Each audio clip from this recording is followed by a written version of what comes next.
Agora, a pergunta que eu queria fazer para você, até para satisfazer uma curiosidade minha como jornalista.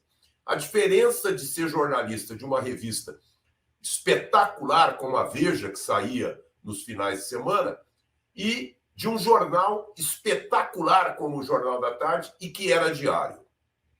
Olha, a Veja, eu peguei um período do Minucarta, no começo eu escrevia mais sobre música, daí resolvi ir para a economia, depois o Minuto saiu e entrou o Guzzo, e houve uma manipulação de pesquisas lá de Brasília, no final dos anos 70, e a redação se reuniu e fez um abaixo-assinado protestando aí contra a manipulação, e foi um representante de cada editoria.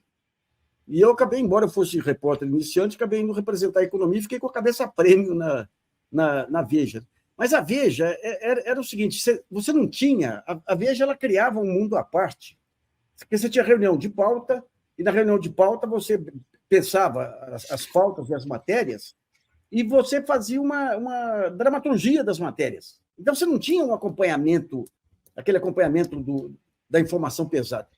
Eu lembro que você tinha o Eurico Andrade, quando foi para a economia. O Eurico era um belo jornalista, pernambucano e tudo. E o Eurico era um devorador de jornais aí. Então, você via um ritmo de acompanhamento dos assuntos que a revista não tinha. A revista não tinha. Quando eu vou para o Jornal da Tarde, é como se você saísse de uma piscina infantil e fosse para uma piscina olímpica, né? Porque lá tinha o espaço. O Mitre fez um trabalho. O Mitre ele percebia, digamos, as características de cada jornalista, e quando eu cheguei lá, tinha a sessão de economia, que estava quase acabando lá, e a gente deu um bom impulso, sabe? Fizemos séries sobre condomínios, um monte de temas que não eram temas jornalísticos na época. Então, lá eu tive muita liberdade para fazer grandes matérias. Havia espaço, havia aquela técnica de edição do Jornal da Tarde, que era fantástica. Só o Jornal do Brasil que se equiparava. Então, ali deu para deitar e rolar. Viu? O Jornal da Tarde foi realmente... E depois, quando eu saio da Folha, em 88 ou 9, daí eu fui convidado pelo Fernando Vieira de Mello, o grande Fernando Vieira de Mello, da Jovem Pan, para ser comentarista na Jovem Pan. Daí estava quase tudo acertado, daí ele me chama e fala, melou. Assim, por que melou, o Fernando?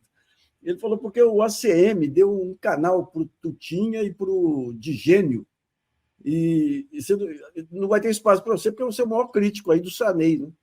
Então, a Bandeirantes me convidou. Daí eu tive um período na Rádio e TV, e a rádio tinha uma penetração fantástica, viu? Aquele programa do Zé Paulo e do Salomão Esper, eu era o terceiro elemento lá, teve...